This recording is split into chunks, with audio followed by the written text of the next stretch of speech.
Okay, good evening and welcome to the February 6, 2018 board meeting. I officially call this meeting to order.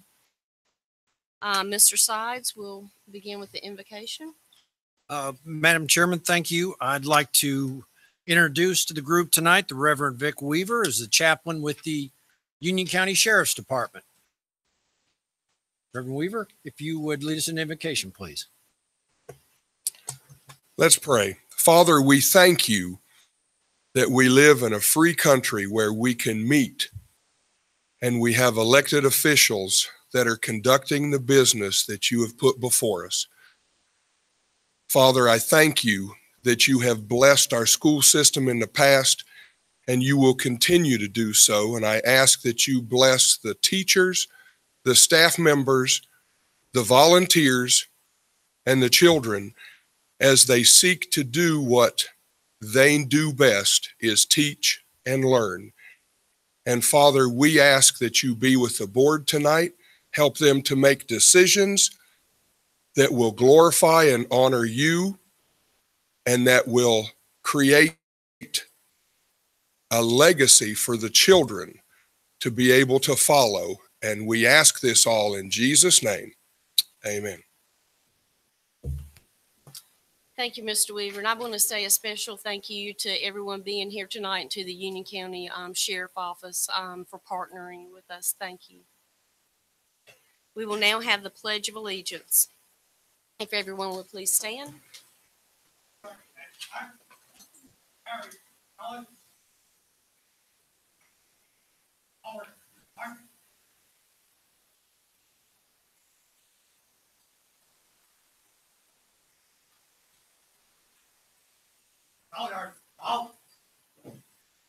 House. Praise that. College. Please join us for the Pledge of Allegiance.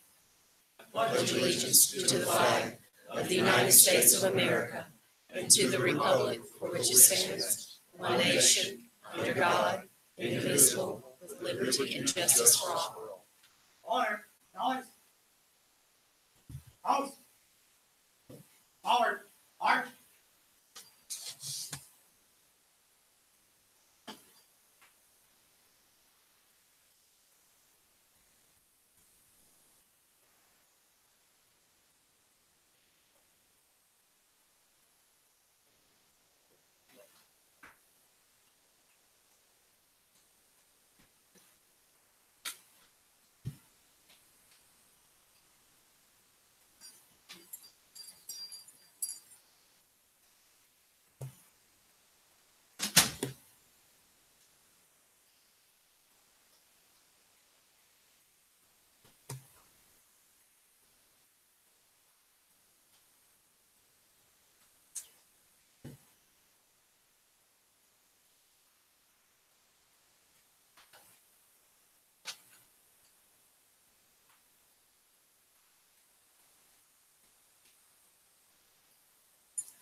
Everyone, that was the Porter Ridge High School Junior ROTC, and we are very thankful, Dr. Harris, that you brought those exceptional students to be with us tonight. Thank you.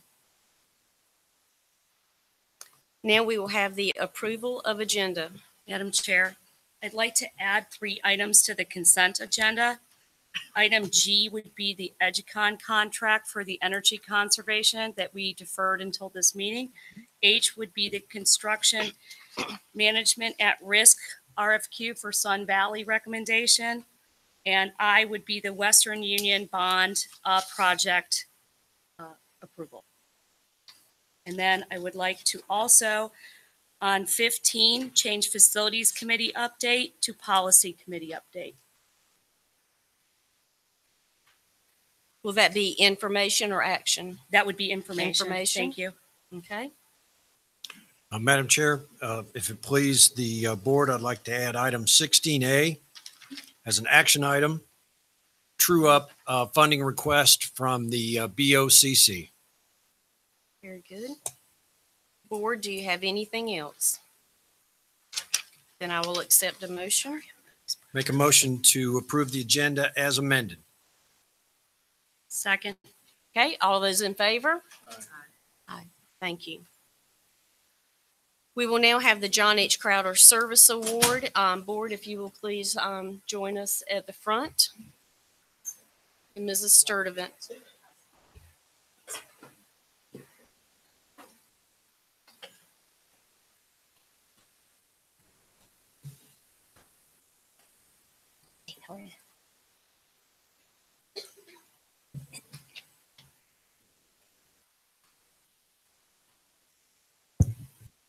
Good evening. Each month, we recognize a high school student with the John H. Crowder Service Award for community service. This award is a living tribute to the late John H. Crowder, who spent more than 30 years serving the children of Union County. In order to receive this award, the student has to not only be academically successful, but also have an established history in community service in more than one area with more than one organization. Tonight, we award the John H. Crowder Service Award to a very special senior at Marvin High. Hannah Peterson. I was going to ask you to stand forward. But no, you're here perfectly. So thank you for coming forward. Since 2015, Hannah has been a volunteer with the Matthews Helping Hands, which is a nonprofit organization that works to make a meaningful impact in the children with autism and other related special needs. Through Hannah's work with the organization, Hannah has proven to be amazing with children and families and consistently demonstrates responsibility, compassion, dedication, and maturity. In addition to her involvement with this organization, Hannah volunteers as a tutor in a variety of subjects for her peers and actively shares her talents as a photographer. Thank you. As an involved member of her school community, she is the co-president and founding member of the UNICEF Club, the president of the Asian Culture Club, and the president of the Model United Nations Club. Hannah has an interest in international relations and plans to pursue this or a related field in her post-secondary studies. The Board of Education, we are very, very proud of you, Hannah, as the February recipient of the John H. Crowder Service Award. So Hannah, congratulations.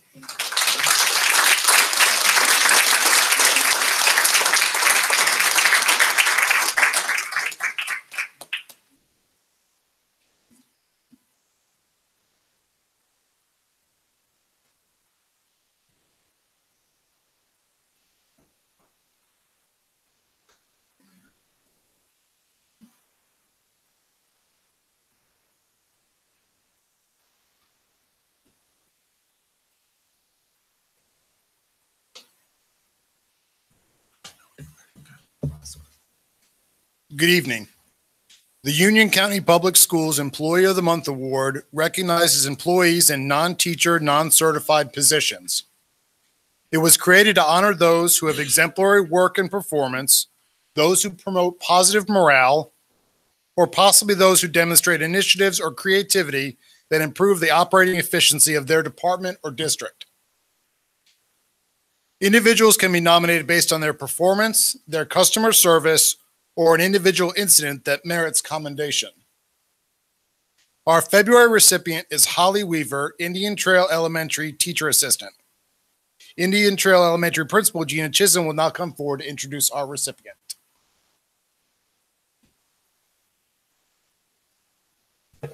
Good evening. As a former teacher assistant, the February recipient for the Employee of the Month is one that I am exceptionally proud to present. A teacher assistant is often all things to all people and must exemplify the Team UCPS work ethic that ensures the success of all. Hands down, without a shadow of a doubt, this month's recipient is a stellar representative of this prestigious recognition. Ms. Weaver, if you'll come stand beside me, please. Thank you. On any given day, our amazing office staff will greet any person who enters Indian Trail Elementary. From time to time, this may include teacher assistant Holly Weaver. As a teacher assistant, she has made it her mission to embody the hallmark of servitude as our community and Leader in Me liaison, as well as serve teachers and students in whatever capacity is needed at any given time. Her actions communicates to all stakeholders that Indian Trail Elementary is a happy place to thrive, as well as a place of respect for all who enter our building, whether they be a leader or a learner. Ms. Weaver has made it her mission to be an agent of change in our building. For example, during summer enrollment, a parent arrived in our community and registered her child for school within 24 hours of leaving Douglas International Airport in Charlotte. She didn't know anyone in the community and was unsure of what to do or where to go to meet the needs of her children and her family. She started her journey at Indian Trail Elementary, which we would later find would be her saving grace. This mother wrote a card to Miss Weaver to thank her for her service to her and her family, and said Miss Weaver immediately put her mind at ease with comfort that Indian Trail Elementary was the best place for her child. And board members, I have the card. Miss Weaver is not afraid of a challenge and takes extraordinary steps to resolve personal and professional challenges for community leaders, parents, students, staff, and the organization overall.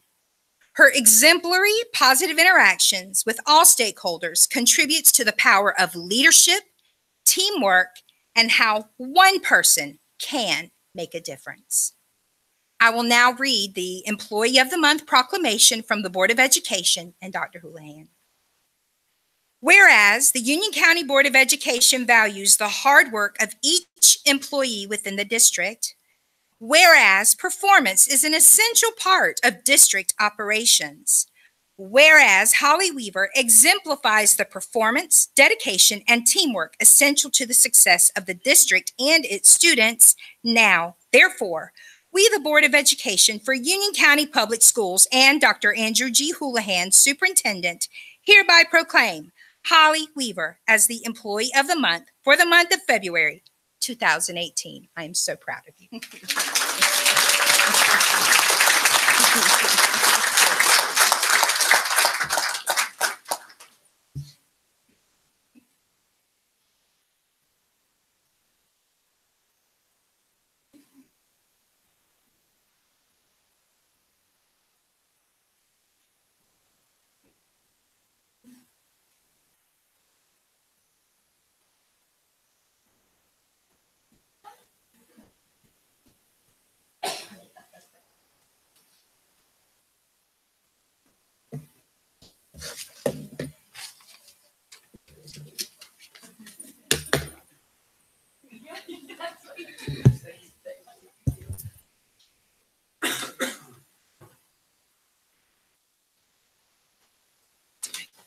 Good evening, board members.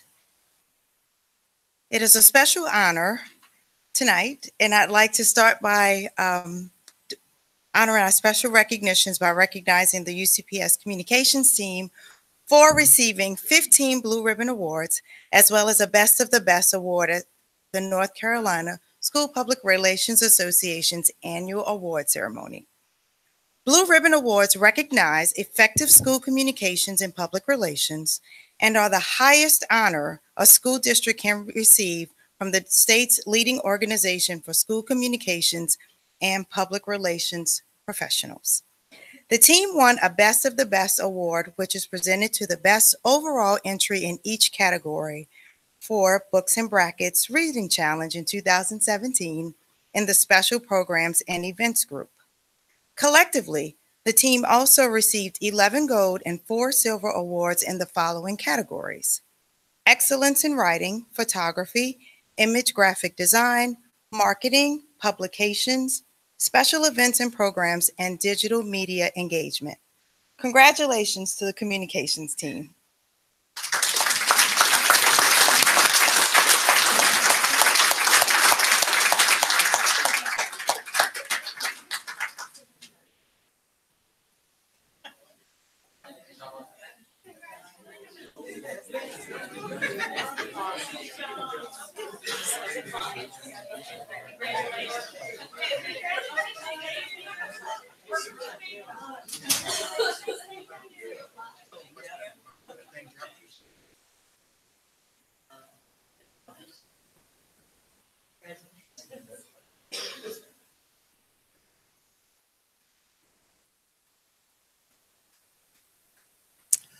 Good evening, Board.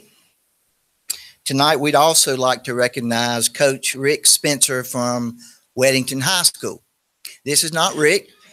This is Mike Hart, the athletic director at Weddington, who is standing in for him on very, very short notice. Coach Spencer was recently selected by the National Federation of High School Athletic Associations as the North Carolina Coach of the Year for boys outdoor track and field. He was nominated by the North Carolina High School Athletic Association as the most deserving recipient for this honor. This award recognizes Coach Spencer as an outstanding coach who is not only leading in his sport, but also shaping his athletes and contributing to his community in a positive way. We congratulate Rick, but we ask that Mike accept the award on his behalf tonight.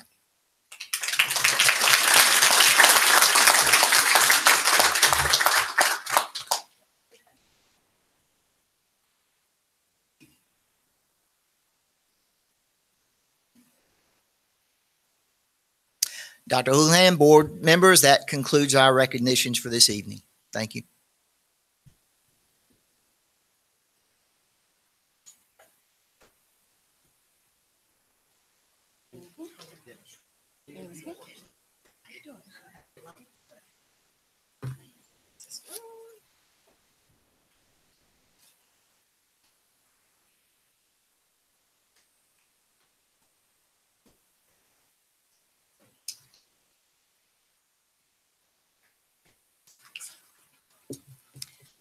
That brings us to public comments, and we do have lots here signed up for tonight.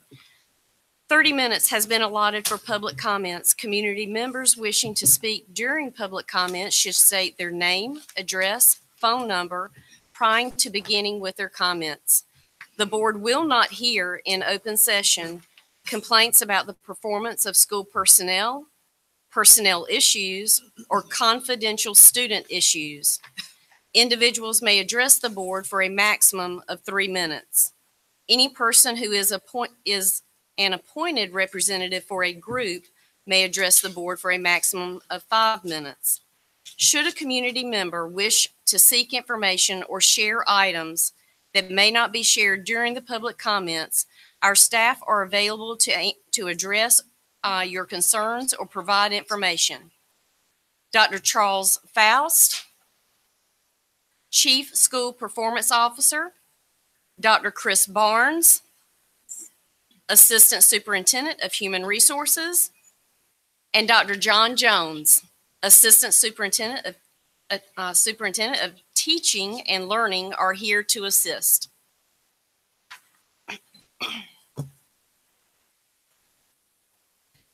Our first community member is Myron George on behalf of First Baptist Church Indian Trail.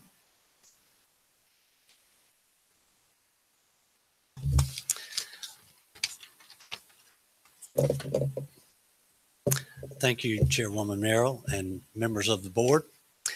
My name is Myron George, and my friends and I have come tonight to represent our church family at First Baptist Church of Indian Trail. The church address is 702 Indian Trail Fairview Road in Indian Trail, and the phone number is 704-882-1005. We at First Baptist Indian Trail wanted to start out this new year of 2018 by letting you know how much we appreciate you, and the work that you do on our behalf. We want to encourage you as you serve as our elected leaders for the school system, because we know this is often a very difficult job and also a very thankless one at times. So we understand that it's difficult, and we want to encourage you. And we also realize that there's great personal sacrifice on your part, and not just on your part, but on the part of your family as well. So again, we want to offer our sincere appreciation to you and let you know that we are praying for you. We, as followers of Jesus Christ, take our command to pray for our elected leaders very seriously. We want you to know that we are committed to asking the author of all wisdom to equip you for the challenges and the important decisions that you make for our young people and eventual leaders of Union County and beyond. To remind you that we are praying for you, we brought a gift for you tonight. This gift is called a Founder's Bible. And of course, this Founder's Bible, the most important part of it, of course, is God's Word. But it also includes the compelling and true history of the founders of our great nation. These accounts of these founders clearly shows that there were two things that our founders relied on. Those two things were the Bible, God's Word, and prayer. They relied on these things as they worked and struggled to lay the firm foundation on which our country is based. And no matter how the historians of today may portray our early history, the facts prove that it was only with God's divine help and wisdom and the principles contained in the Bible that provided that firm foundation for America today. We provided these Bibles and our commitment to prayer to all of our elected leaders, from President Trump to our senators, our state legislators, and now to each of our local leaders, elected leaders. And I was thinking about coming here tonight, and I couldn't help but think that in so many ways,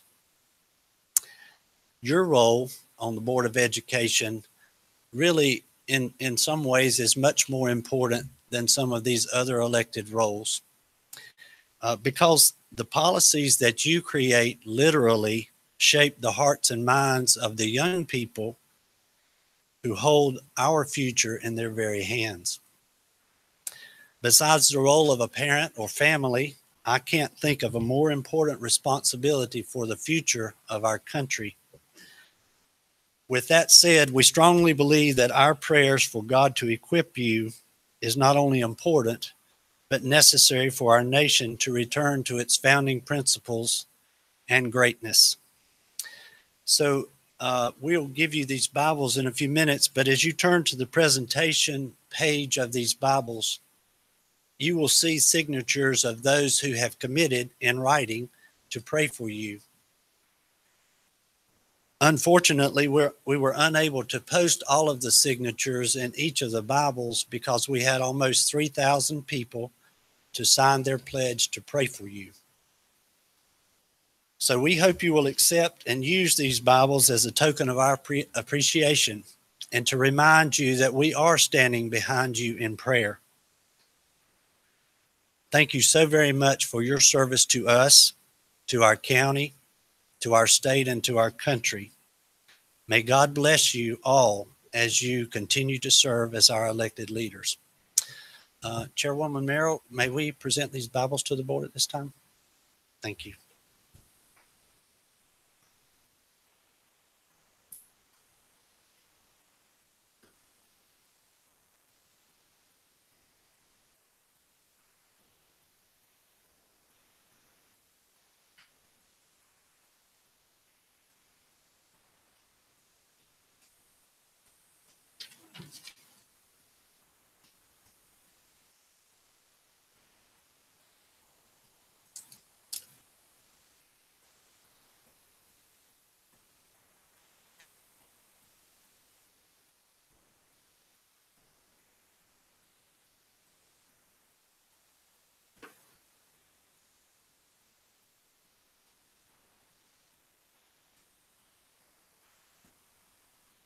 The next community member who signed up was Jocelyn Broder.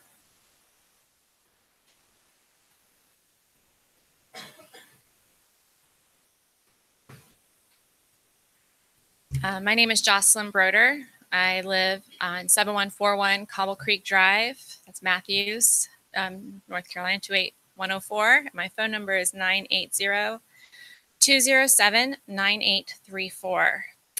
I want to start off by telling you, the board, what set off a splash frenzy over the last week. Last week, a teacher at Weddington Elementary pulled me aside and told me that, knowing that I have a kindergartner coming up, that we were going down to one classroom and that I needed to do all I could to save the 2-class program. She urged me to email Dr. Houlihan, Principal Seebeck, and asked me to do other parents as well. The next day, I just happened to be on campus, and an administrator at Weddington Elementary School saw my kindergarten registration packet in my hand, pulled me aside, and in hushed tones said, "Please continue to rally the troops. You're being heard, but you need to continue." The next day, I was back, and I met with the assistant principal, an administrator, and the intern to formally register my child. I had no intention of talking about Splash at that meeting. They brought it up to me and urged me to continue to rally the families, to email the board, and to save the Splash program. They said that our emails were definitely being taken seriously, but there was still no guarantee that they were going to be able to guarantee a 2-class model. We know approximately 16 rising kinders with Splash siblings at Weddington. That makes almost a full class without any new families getting to join this extraordinary program. This year, Weddington Elementary is using a sign-up genius to stagger registration.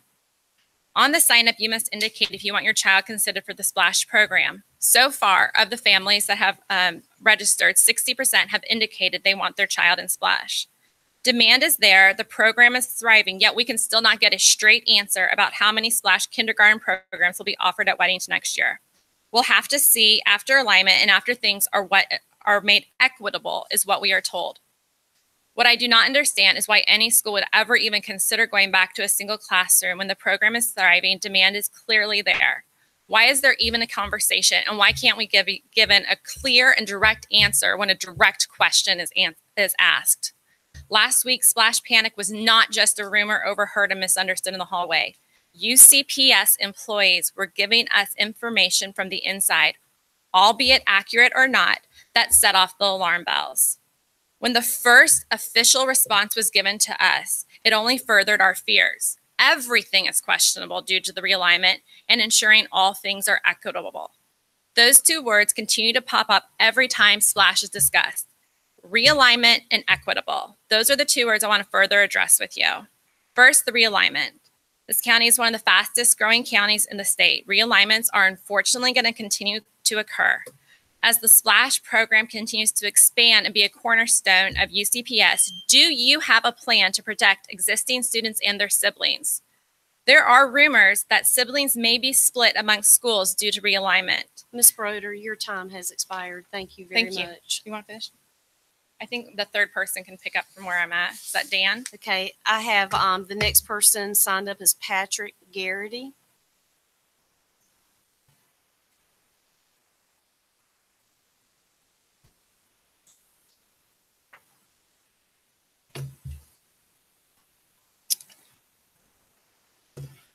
Good evening. My name is Patrick Garrity. I live at 2509 Maryville Way, Waxhaw, North Carolina. And my home phone number is 704-243-7275. I'm here tonight representing Providence Grove and Inverness, and the topic is on the realignment project. After watching Mr. Cropper's presentation last week, I thought I'd come in and offer a different perspective. I certainly appreciate the time and effort from the committee members, as well as the leadership by Mr. Cropper and Dr. McKibben. First topic is credibility. The recommendation is to disrupt 4,500 students. Unfortunately, previous experience has not built confidence in this project. One topic I want to highlight is the expansion of private and charter schools, which will have a significant impact on the realignment program. Today, 3 charter schools and one, one upcoming private school will have enrollment almost 2,300 students. In the next 2 to 3 years, that 2,300 students is supposed to go to 4,300. We're pulling 2,000 students out of Union County Public Schools. And at the November 2nd meeting, that is not factored into the realignment program. Second, transparency.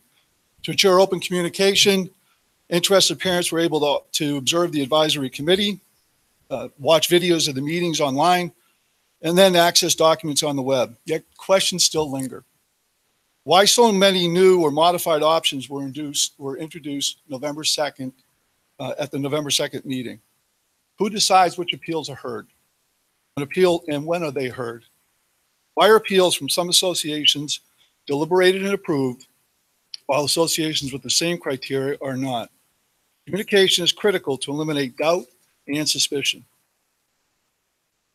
Third is consistency. The committee established a set of criteria to guide their decisions to remove bias, emotion, favoritism, etc. The criteria used often in decisions was the major roads to define attendance zones. There was a memo from Mandy Benton to Marlon Watson that highlighted that Providence Road, being a high traffic area, Providence Road should be a hard boundary from Mecklenburg County Road to Cuthbertson Road. All associations along Providence Road should follow this transportation guideline. Unfortunately, Providence Grove and Inverness were not one of them. When the criteria is not dispatched consistently, the output is not trusted. In closing, clearly the declining enrollment in certain areas of Union County requires attention. At the same time, the approach needs to be cautious. Otherwise, an attractive marketplace is being created for charter and private schools. This must be an ongoing process, not an event, with full transparency. This should be handled in smaller parts, ensuring that the criteria is applied consistently to all associations. The last redistricting initiative failed, and our children absorbed the consequences of poor decisions. Take the time to get this one correct. Our children are counting on us. Thank you.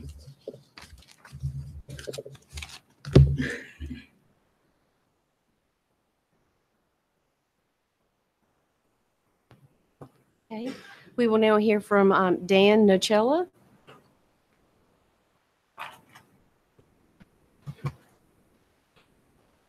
Hi, good evening, everyone. Good evening. I'm Dan Nocella at 1008 Frobisher Drive, Matthews, North Carolina, 704-305-7854.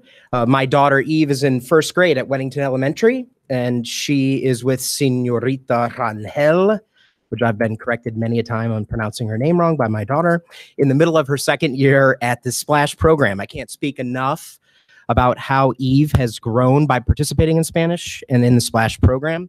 Her reading skills and her comprehension are strong. She's shown a lot of self-discipline in completing both her English and Spanish homework, and every night gets excited to share with what she's learned during the day. Eve has an amazing level of confidence. No matter where we are, she'll introduce herself and engage the person, whether it's in English or Spanish. This is an invaluable skill, as many of you know, and she gets to learn it at such a young age. Amazing teachers, passionate and committed parents, as well as a supportive administration have seen the Splash program develop and grow. There's so much more that it can become, and your continued support, no doubt, will take the program to new heights. I would encourage you to create a parent advisory council, just like was done for the recent realignment. It seemed to open a lot of communication and transparency.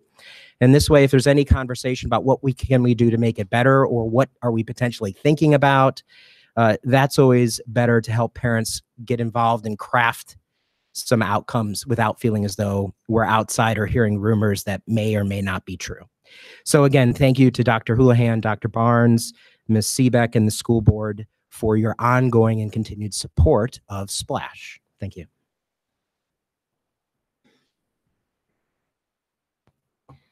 We will now hear from Elliot Smith.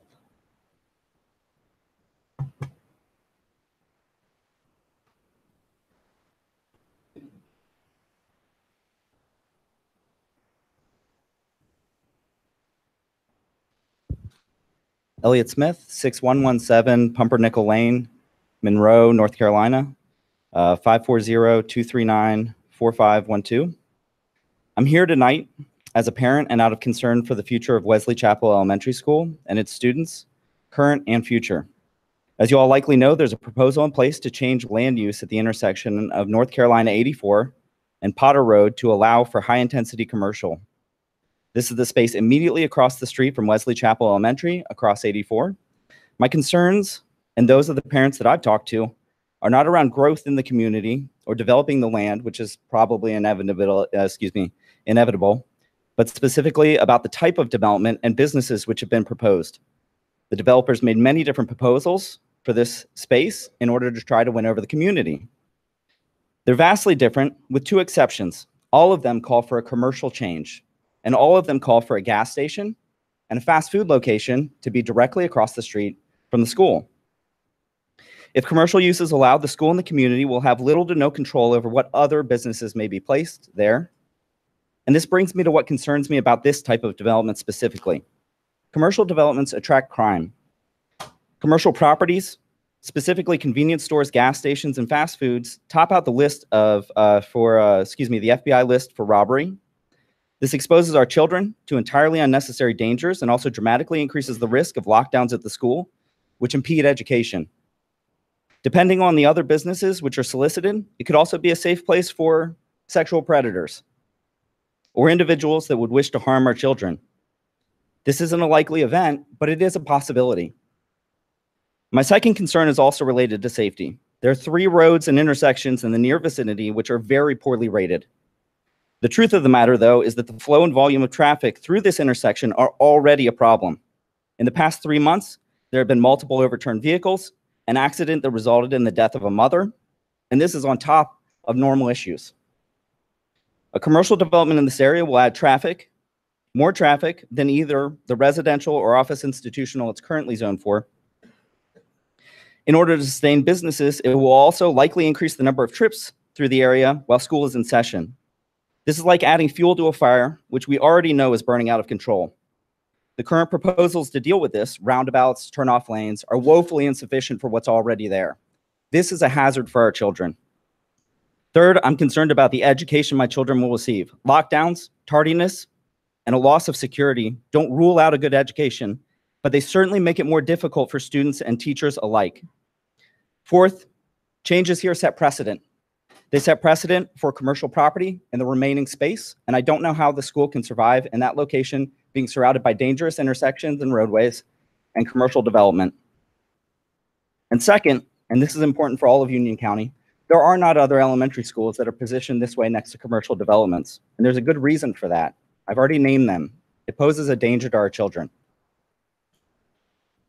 These kids have a right to receive a high-quality education in a safe environment. I'm not asking for a lot, but I am asking for your help. Please approach the Wesley Chapel Village Council and speak to the county commissioners about these concerns. Thank you very Mr. much. Smith. We will now have Nathan Haley.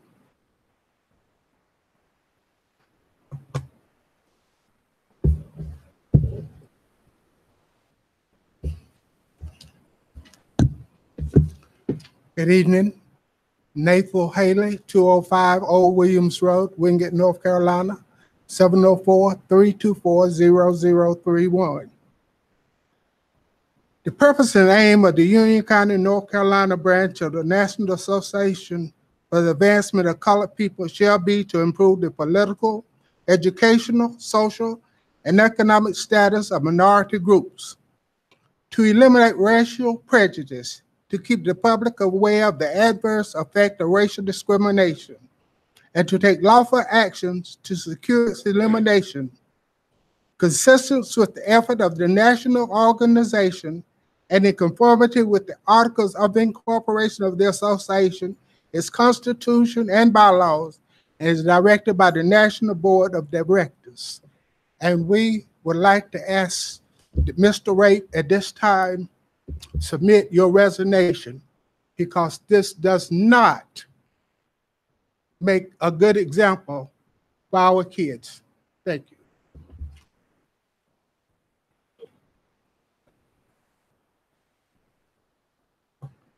We will now have Christine Nance.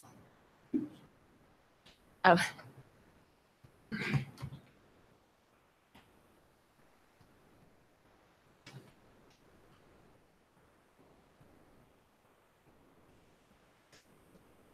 Hi, I'm Christine Nunez. My address is 8464 Fairgreen Avenue, Waxhaw, and my phone number is 704-243-7064.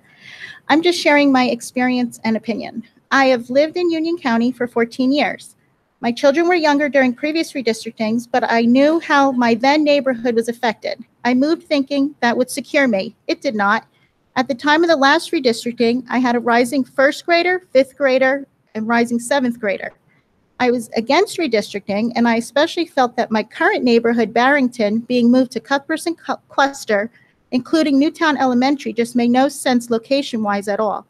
I had the option to grandfather my rising fifth grader, but I made him go to Newtown. I understood it made him uncomfortable, but I wanted him to be the new kid when everyone was the new kid. He actually transitioned better into middle school than his peers who chose grandfathering for fifth. We loved Newtown. If anything, it was harder on me. I sat at fifth grade graduation not recognizing the names being called. But after 2 years, I couldn't handle the distance anymore. I took a leap of faith and I enrolled my then rising third grader into a new charter school, Union Day. So now with another redistricting upon us, I have the option to grandfather my rising 11th grader and rising 9th grader. My junior will grandfather because his courses are set towards his college path. But here I am, again, the mean mom, making my rising 9th grader start a new high school. Why? Because I rely on the transportation and I want him to be the new kid when everyone else is the new kid again. Unlike most, I don't agree with grandfathering, besides special situations and rising juniors and seniors, because chances are they are driving themselves to school anyway. My concern with grandfathering is the traffic and the car rider lines. I feel our roads are already so congested and these towns aren't putting a hold on any building. I think about the previous redistricting where Cuthbertson Road, Weddington Road, Crane Road, and those are just the ones I'm familiar with, were so congested, creating safety issues. I have a suggestion that may not even be doable. Because grandfathering has already been approved, what if we found a way to provide bus transportation in order to ease traffic and car rider lines where your bus stop would be at the nearest neighborhood that goes to that cluster? Example, Barrington students got on the bus in the Curitan neighborhood. A separate suggestion, but not sure if this is doable either, is I've been thinking so much about Rayview Elementary. What if we move those kids into Marvin Elementary and Sandy Ridge Elementary and use Rayview as the new alternative school that is currently South Providence? Being in a newer building may just give them a more positive outlook on their life. Or what if Rayview could be a vocational school or cosmetology, auto mechanics? Well, thank you for your time. And one thing I've learned about Union County, as much as I love UPS and we've had all great experiences, I don't invest in school apparel. Thank you.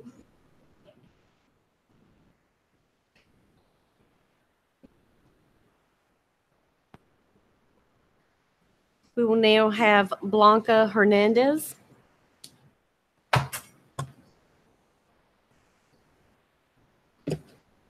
Hello, I'm Blanca Hernandez. I live in 4204 Chanco Court in Waxhaw, North Carolina. My phone number is 704-256-1415. I am here today to speak to you as a mother in Union County worried about racial discrimination in our schools. After learning about the comments made by Mr. Dennis Rape on November 9th of last year and how he was censured and reprimanded, I started paying more attention. I've been searching for the outcome of such behavior, and I am very disappointed that nothing else has been done about it. We can no longer afford to just watch the YouTube videos of the meetings from home. I will encourage and keep on encouraging parents to show up, to write, call, and express themselves just like I'm doing now. Every day when we send our kids to school or welcome them back, we question ourselves if we are doing enough to raise them properly. In my house and in many others, we advocate for inclusion and diversity. We want our kids to learn at school also about respect, cordiality, and accountability. Your behavior, Mr. Rape, who happens to hold a governing position within our educational system, is inexcusable and goes against the values of the people you represent. I've heard all sorts of excuses for this type of behavior from a lot of people like Mr. Rape. They say things like, we all make jokes, it's just locker talk, or it was a misunderstanding. Well, a Board of Education member does not hold meetings in a locker room, and his job is certainly no joke. I have a list of 18 more people since the last meeting that we brought the petition that was signed for Mr. Rape to voluntarily step down. And as of today, there are more than 230 people that have signed this petition. We will not back down, and we will keep calling and writing for support of other parents that are also worried like I am. I encourage you, Mr. Rape, to see this episode in your life as an opportunity to step down, and by doing so, educate our youth about being responsible for our own actions. Live with integrity and dignity, but most of all, live with respect for others. Thank you.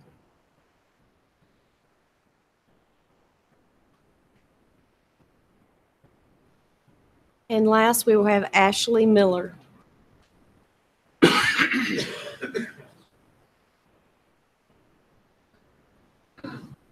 Okay, if Mrs. Miller is not here, that concludes public comments. And we will now have human resources highlights. Okay. Thank you, Madam Chair. I'm going to introduce Dr. Chris Barnes, who is our head of human resources. Typically, during this portion of the agenda, we do an academic program highlight. Given the fact that February always marks really the beginning, I shouldn't say the beginning because it's always ongoing, but we really start to put a major focus on HR efforts in terms of teacher recruitment and retention. And as we get to the spring semester, looking at what we're doing from a human resources standpoint to hire the best that we can find. And so I thought that we'd give Dr. Barnes a chance to give you an update from his viewpoint on some really innovative things that we're doing here in the school system, particularly around recruitment and retention. So Dr. Barnes, I'll turn it over to you. We're really clearing out the house with this, I guess. So we're glad to have stakeholders here. Thank you, board, for the opportunity to address you folks tonight. I've been blessed to be with this group of folks in the HR department for the last 6 or 7 months or so, and it's great to have a whole team of people whose only job is customer service. That's our job, is to help and support the principals and the schools. So when you look at HR, there's 3 kind of main goals that we look at in our department. The first is to attain the best, most qualified applicants that we can find, to train them to be better, and then to retain the ones that are good for children and good for this district.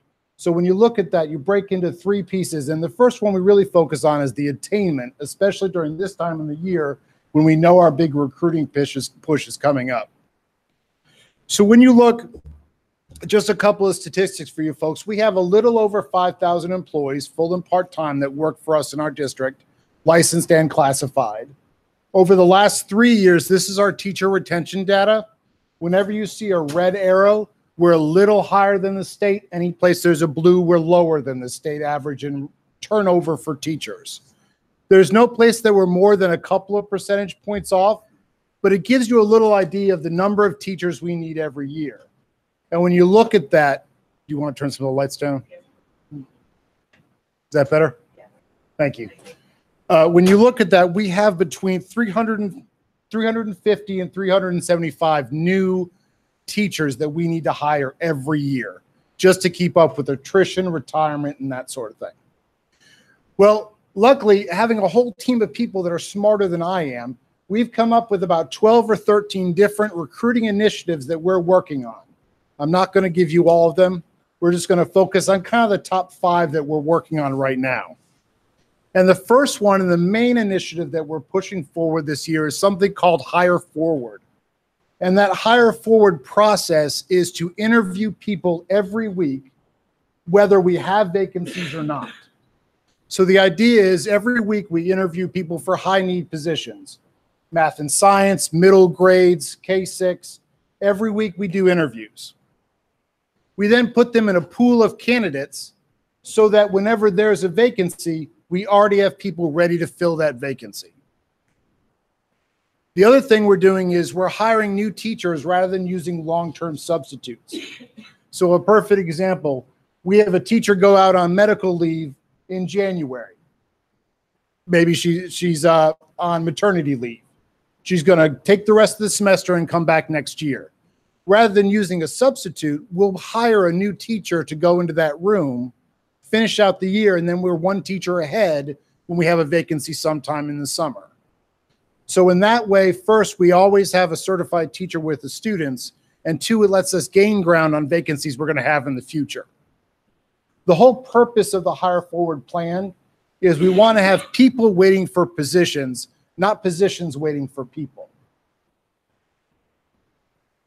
So our second big initiative is working with the College of Wingate University to do a cohort model that allows people in our district to gain degrees that will make them eligible for teaching and other opportunities. So we currently have 2 cohorts that have begun in January. One is for a group of employees that have their bachelor's degree, but not their teaching license, to get their master's degree in teaching and their K-6 certification. And the other is for current teachers to get their master's in school administration degree for administrator jobs, principal, assistant principal. And our idea with this is that it helps build the capacity of our district. We have employees that already work for us, that are already dedicated, they're already local, growing them instead of constantly looking outside for other applicants. All the classes are taught in coordination with the UCPS leadership, with principals and central office staff. So it allows us to have an individual relationship with employees. Yes, ma'am. Do we require them to make a commitment to serve UCPS for X amount of time if they go through this program? So we've worked with Wingate to lower the cost of the program. We're looking to try to find a way to supplement them financially. And if we're able to do that, that will come with a commitment on their part like a to stay teaching with. fellow. Mhm. Yes, exactly. Sort of the same model. Yeah, currently, this model, the employees are paying for the program themselves. And so what we're trying to look through as we go through our budget development is exactly what you just said, is how can we maybe offset the cost of that tuition by 50% or whatever the number would be. And in return, you sign up to come back and work with us for a period of time for 2 to 3, 4 years. But the nice thing about this also is it helps for individual relationships to get built with people in the school and people at the district office, people in principalship. So the other nice thing is it's going to increase our staff retention rates, because if you feel like you're growing in your district, you're going to want to stay there. I mentioned the third cohort that will begin next fall is for employees that just have an associate's degree who want to get their bachelor's and get their teaching license as well. So we're kind of hitting 3 different groups and areas for this. The third thing we're looking at is an interview and screening protocol that's common across the district, so that when we interview somebody at one school, it's a similar interview to what you would get at another school for the same position. The interview questions that we have are tailored more to talk about a teacher's values and belief system, not just about their academic knowledge and skills. It streamlines and strengthens our program, because if I work at Wesley Chapel and I have 5 vacancies, I hire my teacher and I've got 2 others that are really strong, I can send those to another principal. And since we're all using the same interview process, you don't have to re-interview the same person again. It also helps provide a common language throughout the district. It also stops us from, if we find somebody we interview who we don't think is a good match for Union County, that person doesn't have to get interviewed several times before we make that known. So it just provides us that opportunity to streamline everything across the district. And this is the screener interview protocol we're doing with that Hire Forward program I spoke of earlier. We've interviewed about 100 people so far since October, putting them in that pool to kind of come into jobs when we have them. And we're using this interview protocol for that. Our belief is that the way a teacher teaches changes over time, but their values and their beliefs aren't going to. So that's what we're looking to hire, is those people that embody the same values and beliefs that we want for our teachers in this county. The next one is a program called Participate. It's a partnership we do. You probably remember them. They used to be called VIF. And the VIF program is now called Participate, and it brings educators from around the world to UCPS to teach. Now, they're not just in the immersion programs. They teach in all areas of our schools. Obviously, we use them for our dual language programs for Spanish and for Mandarin, but we also use them in other areas as well. It's a real low-cost option for us because those teachers come in at a lower experience rate, even though they have experience as teachers. So we're able to put them in lots of different areas, and it's a low-cost option to find some good talent to come over as well. It helps our globalization for our students to know that there's a world outside of Union County, and their screening process that they do is very rigorous. For a teacher to get all the way through to being able to come and be a part of that program, they're very strong educators as well. It helps to fill hard to fill areas, and it also, the commitment's between 3 and 5 years, and they're not able to go anywhere but Union County. So they stay with us that entire time. The last thing I wanted to speak about is we talked about the EPIC grant. There's a large grant that's being used to help improve teacher initiatives in the county. One of those is a grant. Part of that grant allows us to specifically target and interview and recruit at historically Black colleges and universities. We believe that our demographic as a staff really needs to mirror our demographic as a student body as well. So we've been able to look at, with this EPIC grant money, several specifically historical Black colleges and universities that are predominantly minority students to recruit from to help increase our percentages here as well. The nice thing about this also is that these interviews are all over the country, so we're bringing folks in a lot of different areas. These are just some of the places we're going. However, our actual recruiting efforts go all over the state and lots of different places. So we have about 36 different recruiting sites that we're going to this year, 36 colleges and universities. Once we bring those back, we'll see where we got the most return for our investment and target those places the next year. The last thing that we did was we really wanted to update our recruiting video and make it more exciting and more innovative and help attract a new group of clientele. So we've got the video here. I know that nobody's seen it yet. We wanted to preview for it as well, unless you guys have any questions that I can answer for you. You guys can't ask any questions. So, okay, then we're good to go. No, we're good to watch the video. You go back.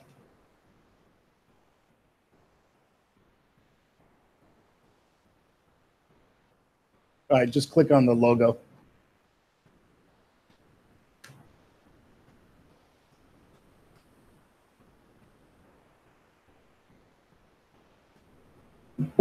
Thank you. What I love about Union County Public Schools is that it quickly becomes home. As a new teacher, when you come in, you immediately feel connected and part of a family. We support each other professionally. We support each other personally. I get help from all sorts of people, all sorts of staff members. So everyone here is more than happy to help a first year teacher. There is a common mission and goal that we're all trying to achieve. We do serve a lot of students, but we still maintain that small school district feel. I really appreciate that I am supported in teaching the students the way that I think is best for the students that I'm working with versus, you know, a standard program that everybody has to follow. It's a system that ensures I grow and that I am making an impact. I know that our superintendent is a phone call away. I can call anyone and they'll pick up and they'll be happy to receive my call. You have a lot of access to leadership within the district. Your opinion feels valued. I've had teachers that have told me, you know, that they're from the Northeast, they're from the South, and they've all said the same thing that I've come to realize is that once you're a part of this team, you're very well taken care of. We redirected $3.3 million to go to 6 of our neediest schools. And in these schools, if you're a teacher teaching a core subject, we are going to double your local supplement to $3,500 instead of $1,750. We have stipends that you can earn to tutor kids after school and on Saturdays. So the reason why you'd want to come to a school system like Union County Public Schools is that you have the opportunity to be really good really quickly. From the second I started my job here, everybody was so supportive and helpful, and that's just made working here so much more comfortable. We're one of the leaders in personalized learning in the entire state. This is somewhere that I've called home. Even though I'm from the Midwest, there's that small town feel, but there's a lot to offer. I love Union County. I don't want to move anywhere else. So we're going to give you everything that we have to encourage you and to support you so that you become a lifelong educator.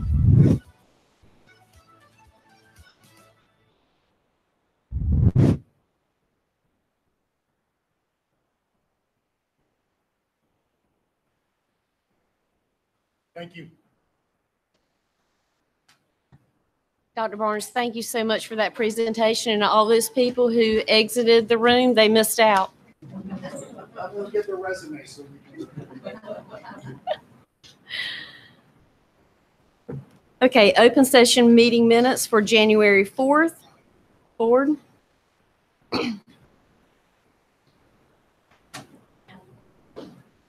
Approve the January 4th minutes. A second. Okay, all those in favor? Thank you. And now we have the consent agenda as amended. Motion to approve the as amended consent agenda. Second. All those in favor? And now we'll have the superintendent's report. Thank you, Madam Chair. First of all, good evening, everyone, and thank you all for being here. If you're watching online, thank you for attending at home or wherever you might be.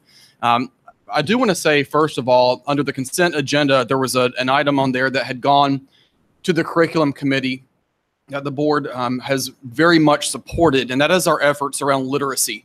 And so with the passing of that agenda item this evening, we are now going to begin to go into all of our 3rd through 5th grade classrooms and provide additional classroom libraries and books for our children. That's a huge, huge investment. You've got principals sitting in the audience here and teachers, and they're all nodding their heads. So I just want to say, on behalf of our team, thank you to the board for all of your support and leadership in that area. It's making a big difference. I also want to say, and go on record, yes, over the past week, you've heard from this evening about dual language. And what I want the public to know and understand is every single year, when we have dual language initiatives or programs in our schools, we make every effort on an annual basis to evaluate the demand, to evaluate our staffing needs, and to evaluate the success of that program. I'm not going to get into the specifics at Weddington Elementary, as was mentioned this evening, but I do want to say that this board knows, and I hope the public is beginning to learn about my philosophies and my passion for dual language. Before I got here, dual language programs were only in certain clusters. And with the commitment of this board and your support, we've expanded dual language programs to other clusters that have been going on this year. I'm looking to actually, would love to expand to additional clusters like the Forest Hills if we find the right fit. So, as a parent, I kick myself every day for not enrolling my own children in a dual language program, because I personally see the benefits of that, of learning a second language. So while I'm not going to get into the details of Weddington, what I will tell you is we are working with all of our staff members and our leadership team members to make sure that if there is a high demand at a local school, that we're doing all that we can to make sure we provide that for the future. So to all of our campuses that have dual language, know that has been a priority, that is a priority, and that will continue to be a priority of me as superintendent. I want to give a big shout out this evening to our communications team. You heard from Ms. Stalbert earlier. They won the most awards that the team has ever won at the state conference with the 16 Blue Ribbon Awards. We're very, very proud of this team. It's a small team given the size of our school system, but they do an excellent job. So congratulations to all of you. This week, we are celebrating School Counselors Week. The national theme is helping students reach for the stars. We have some unbelievably talented school counselors in our schools that do tremendous work. I've visited a few schools today and personally thanked a few of our school counselors, and I look forward to doing so throughout the week. So to all of our team UCPS school counselors, thank you for all that you do. Last week was quite an eventful week for one particular community, and that's our Sun Valley cluster. We had a chance to vote in a national competition for Sun Valley Middle School's crossing guard, Jerome Sutton. And he has been nominated for and is now a finalist for America's Favorite Crossing Guard Award. And I think I've voted every day. I tried to vote multiple times. I couldn't. One day it didn't let me. If you haven't ever met Jerome or been by while he is on duty, he is amazing. I went by to give him a high five, and that turned into a fist bump because he was just coming back from having the flu. So, but he was out there, and he is an unbelievable member of our entire team and of the Sun Valley cluster, but we want him to win the whole thing. So please stay tuned. We're excited to announce that Books and Brackets is back. We have expanded the program this year to include 3rd and 4th graders. We'll kick off our big Books and Brackets celebration at Indian Trail Elementary on February the 15th. We'll make sure the board is very well aware and invited. Our final literacy celebration and kind of pep rally will be at Wingate University again on March the 23rd. And so this will mirror the NCAA men's and women's basketball tournament in terms of the brackets moving from 30 schools to your Sweet 16 and so on, all the way down to the Final Four and the championship. And so we hope to see you all there at Wingate on March 23rd. And if you're able to come to Indian Trail on the 15th, that would be great. And finally, next week we will celebrate. There's a lot of celebrations. Next week we'll celebrate Love the Bus Week. And this is a time when we recognize all of our bus drivers and transportation staff. We are going to be having luncheons at every cluster during the week for our drivers. And we'll make sure they'll invite the board. I want to personally thank our drivers for a job well done, for all that they do to keep our kids safe. And please stay tuned to social media, our website, etc., for updates throughout the week. So that concludes my report. Thank you. I'm ready for Books and Brackets. I know several of us were at the Wingate celebration last year, and seeing those little 3rd graders take over a college campus was unlike anything I had ever experienced before, and they took that gymnasium down. It was loud. It was great. So we look forward to that. We'll now have the strategic plan update with Dr. Jones and Cindy Crawford.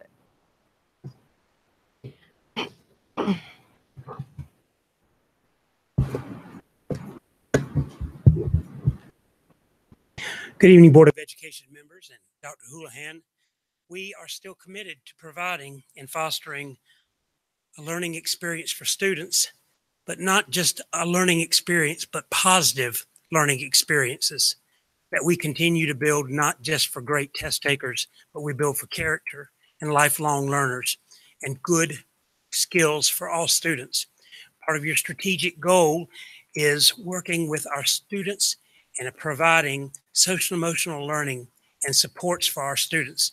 So strategic initiative 1, we have progress that we would like to present at this time. I've asked Dr. Crawford to come forward and share briefly our progress thus far on this strategic initiative. Good evening. So I'll say that this strategic initiative really focuses on the whole child. We all know the importance of academic success, but we also understand that in order for a child to be successful, they have to be able to feel safe and be part of a positive learning environment. And so that's what this initiative focuses on. And so our goal is to develop social and emotional learning competencies in all of our students, beginning in preschool, our pre-K program, all the way to grade 12 students.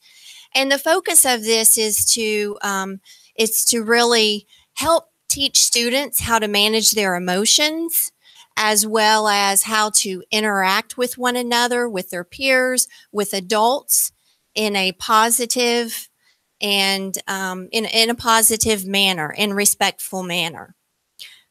So currently, some things that we are currently doing to address this initiative is all of our schools are addressing social and emotional learning.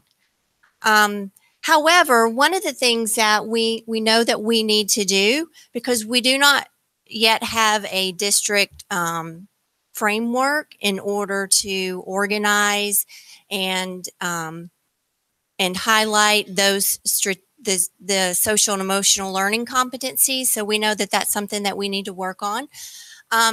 This year, we have provided professional development to our staff in the area of social and emotional learning, and we've also increased therapists and social workers in some of our schools. So in order to continue to build on the foundation that we currently have in place, as I mentioned, an area of focus is that we will develop a district-wide framework so that we can clearly communicate social and emotional learning and create resources for teachers to be able to implement social and emotional learning. We will continue professional development in the area of social and emotional learning. And our overall goal is that if we focus on social and emotional learning, we know that that is going to improve academic performance. So right now, what we're working on is establishing a budget. We need to identify what our budget is in order to be able to implement this initiative. Another action step that we are working on is conducting a needs assessment for all of our schools. Because we want to be able to identify the needs of the students in all of our schools, as well as the district, so that we can set those specific school goals as well as district goals.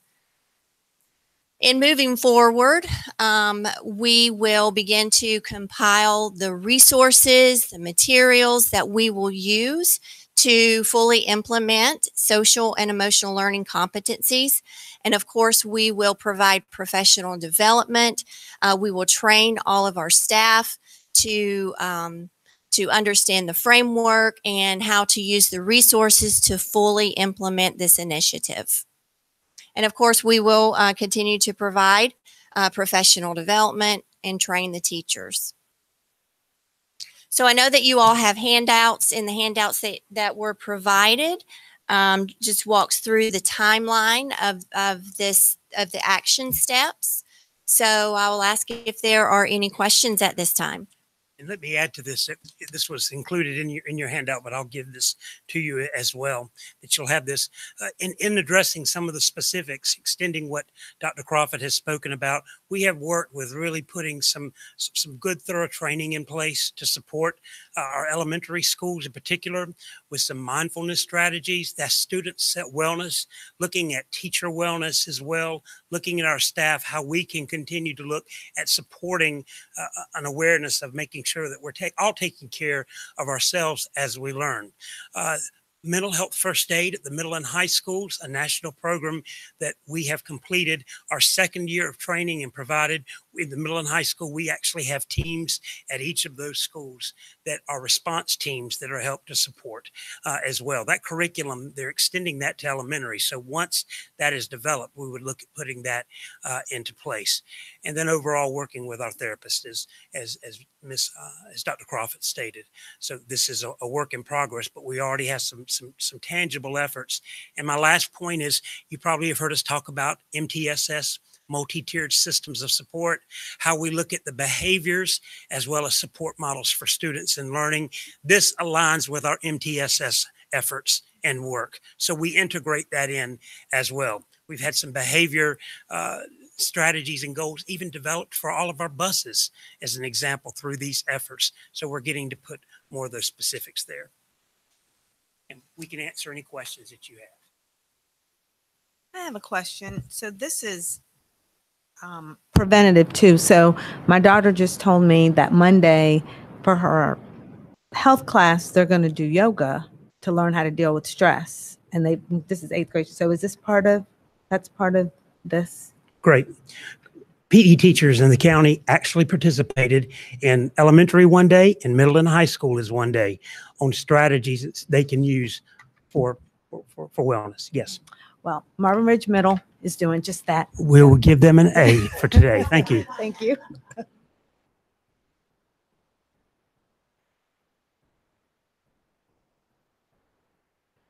Thank you both very much. Very important topic. Thank you. Okay, we will keep Dr. Jones and move on to school transformation. So before Dr. Jones begins, I want to just give a quick summary on this agenda item. The curriculum committee has heard this. It was unanimously supported to come to the full board. Last year, at about exactly this time, the board unanimously voted to support a restart application for Monroe Middle School and East Union Middle School. And that application is one of 4 different types of reform models in the state under the statute that school systems can use to help persistently low-performing schools get different kinds of flexibility. And the major flexibility included on these are HR, in terms of teacher certification and licensure, funding flexibility, calendar flexibility, and those 3 pieces in and of itself, Mr. Denny Ferguson is here from Monroe Middle School. He will tell you that is making a significant difference in how he can structure and govern and run his school. And we have this agenda item coming to you before you now, because if the board is willing to approve this, we have to take it to the state board for approval. It goes through 2 cycles of state board review, and we would not expect to hear back from the state probably until May. May is when we heard back from them last year regarding East Union Middle School and Monroe Middle School. And so we're asking the board tonight to approve the restart application for these 3 schools to give them greater flexibility. Another aspect of their restart application is moving from a year-round calendar to a traditional calendar. Over the course of the past week, we have engaged with staff members at all schools. We have had engagement with parents and community to get their feedback. You've been sent information pertaining to that. The reason that the principals and the staff have asked to do this, and I fully support it 100%, we firmly believe that in these 3 schools, number one, we need greater consistency. Our children in these schools are children that are our most impoverished. And we need to figure out a way to have more consistency for them instead of having 6 or 7 weeks on and then 3 weeks off, then 6 or 7 weeks on and 3 weeks off. Our data simply is just telling us that the picture we have, we need to make a structural change. That's my opinion. And that's what the data has presented. Secondly, we greatly believe this will help out with your attendance rates at both Monroe Middle School and Monroe High School. Because at these 3 elementary schools, when you have families that are on intercession, a lot of times you'll have older brother and sister that is having to be at home to watch younger brother and sister, and the attendance will take a bit of a dip. And so this will help get that entire cluster much more vertically aligned from a scheduling. Now, part of the restart application, these principals in schools will be able to extend their school year. If approved. So between extending the school year, things like summer reading camp that happens at these schools, items like jump starts. You all are familiar with what East Union and Monroe Middle did last year. They brought in their rising 6th graders earlier to give them a head start. These elementary schools would have that same option. So while I get that we might have some concern about what's called the summer slide, we are going to be intentional at these 3 elementary schools to try to give as much time during the summer for our children as possible. And under the restart model with funding flexibility, they'll have the ability to manage their school funds to pay their teachers extra. So I'll turn it over to Dr. Jones if you have anything to add to that. But I wanted to publicly thank the board for your support last year on this and let you know that it's making a difference. It's one more recipe or one more ingredient to the recipe of school improvement. And we'd like to bring this to your attention tonight for approval. Dr. Jones, did you want to add anything? I feel that Dr. Houlihan gave you a great overview regarding those efforts. It really revolves, again, around where our focus is in the district and what Dr. Houlihan's initiatives for our system under academic outcomes, top talent, and student supports. Folks, that's what it's really about. Only thing I would like to add is this just didn't happen that we gave the applications out and said to the principals of the 3 schools, please fill that out. We need those in a week. Our school performance office, particularly Ms. Renee McKinnon and Dr. Charles Faust on the school performance side, as well as Dr. Healy and the Teaching and Learn Division, we were with them during their development of this, talking about what are the possibilities, what can we do to support, and come in and scaffold that support for continuous improvement for these schools. We have some great leadership in these schools at this time, so our job is to support. So we were a part of this process in supporting them as well.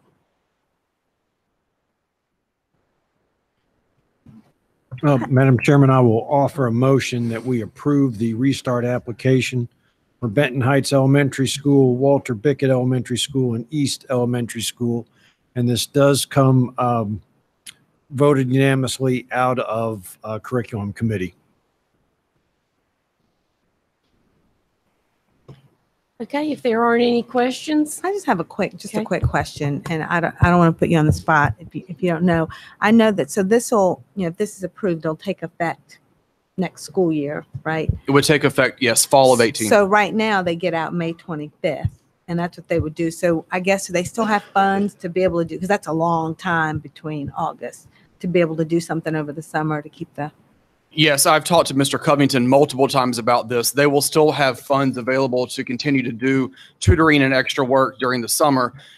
We also have the ability to give what's a bridge paycheck to our teachers and employees so that they're not necessarily missing out on the full paycheck.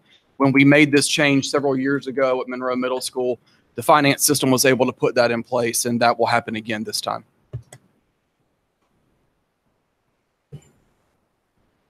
I have a question. Dr. Jones, I am putting you on the spot, but can you share with the public, like, the numbers? Basically share that the parents were questioned and what type of feedback you received from the community. Yes, ma'am. Thank you. We did want to offer parent as well as teacher input. That has been characteristic of any time we've made shifts with calendars, that we gain input from our stakeholders. So we posed it really asking for input based upon 2 statements. What were the positive aspects of moving to the traditional calendar, and what would be the potential challenges of moving to the traditional calendar?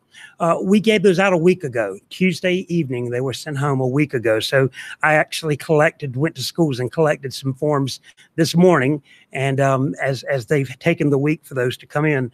But really the responses that we saw from the parents across the board, when you're talking about what were the positive aspects, many stated that the being on the same calendar with the siblings and their friends was mentioned as well at Monroe Middle and Monroe High School, that was important, basically many parents who stated that they liked the traditional calendar or they preferred that, and that this works better for my family and for childcare, were positive comments that we received. Now, I want to say we did have some parents who also said they liked the year-round calendar as well. We had more parents that indicated, though, they were interested in the traditional calendar. Teachers are concerned about their students at all times, and certainly we saw feedback that there were concerns about the summer, making sure that students had opportunities of nutrition, or where students were supervised or reading for the summer in that summer slump. And some of that we see even in our traditional calendar schools during the summer. We do worry about regression. So it gives us the opportunity to look at scaffolding programs and support for those students. Many of the responses from parents, they did not indicate the concern about the nutrition or safety. We did not see that as much, but you did find from your educators that they wanted to make sure we had supports, and we looked at what we could provide in the summer because they were concerned about the long summer. That help? Well, I would just like to commend staff for allowing employees, teachers, administrators, and families to have a voice before you brought this to the board. So I think you did a wonderful job in collecting all the information to bring us a recommendation. Thank you.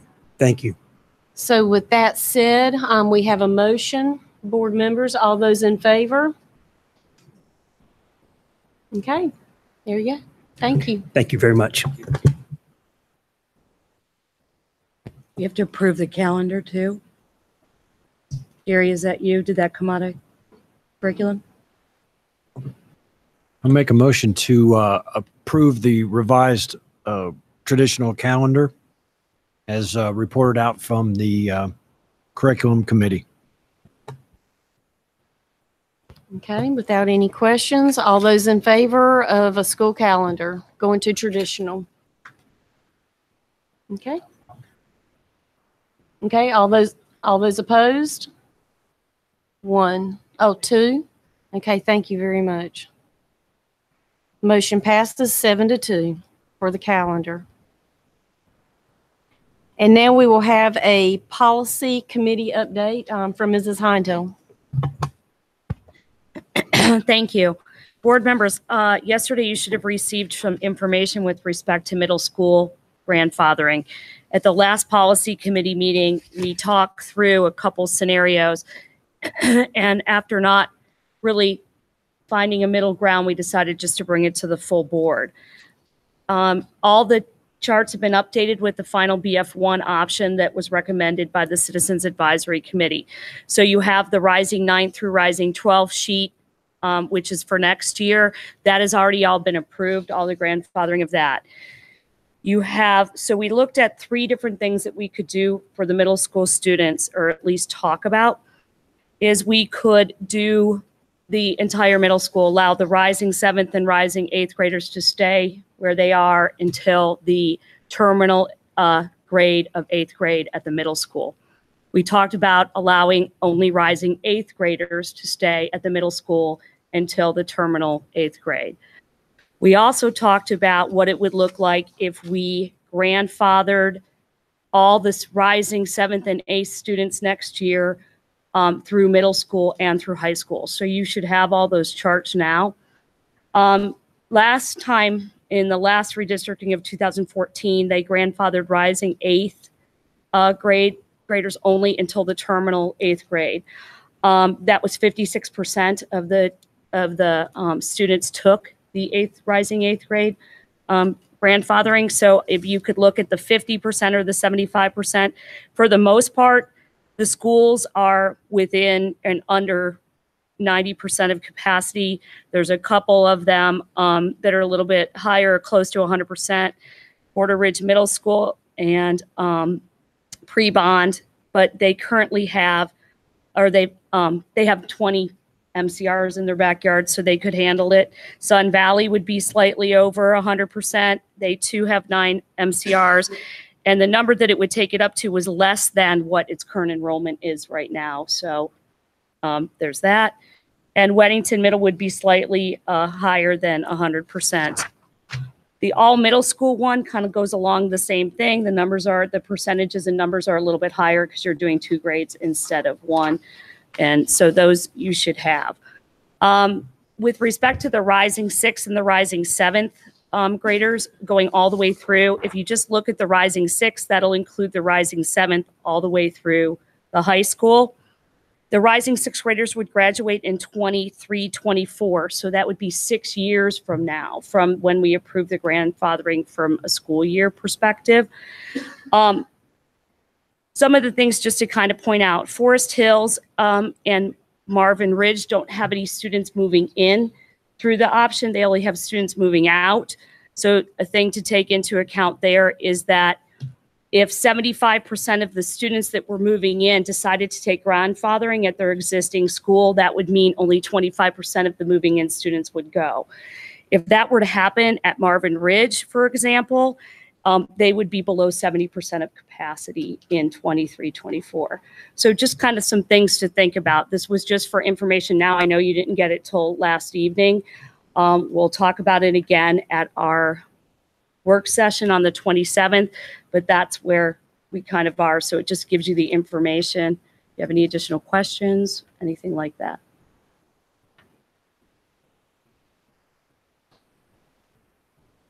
If there aren't any questions, make sure you hold on to this these documents that Mrs. Heintel provided last night so that you have them the end of this month for our work session. So keep that in a handy place. The other thing that we talked about was the sibling policy. We would be talking about sibling policy for special programs like the SPLASH program and the dual language program, as well as the EC program, just to formalize it and put it in writing. We would also be talking about a sibling policy as it related to middle schoolers and high school, or middle schoolers that have high school siblings who have been grandfathered. So we're looking at all of that kind of stuff in conjunction with each other, but it's just something to keep. Ms. Heintel, thank you so much for putting these numbers together. Seriously, this is building this model for us to help us understand the impacts is a great help to be able to see this. So thank you. I have a quick question for you, Ms. Heintel. When you say grandfathering or the sibling with EC students, do you mean in the one that are in inclusive classrooms or any student that reserves any services? We haven't gotten down to that yet, but it's something we're considering. Do you Okay. have any Well, no, I'm discussions, Rick? asking, you know, have y'all narrowed down to which EC program you're talking about? Because there's multiple ones, yes, correct? There's multiple levels. We have not. Okay. And it's something, again, that we can talk about on the 27th. Okay, thank you. Yep.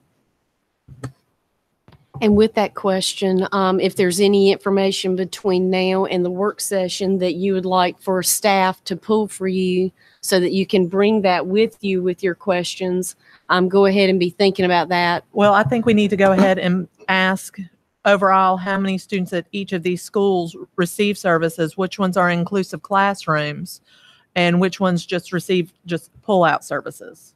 I think that would help. Well, I guess for me, I think this came up for us maybe during, I guess I can say it's during appeals, like when we have certain services that are only at certain schools. Correct. It's the ones that are at certain schools. That's not their assigned That's school. not their assigned school. Even before there was realignment, that we felt like maybe should automatically be included, not even have to come to us. So I think it's that too. Separate setting classrooms. Yeah, yes. separate setting. So. Yes. And we are working with Michelle to work on the sibling policy and tailor it to what we need to. Okay, thank you for that update. We will now have the Finance Committee update from Mr. Sides.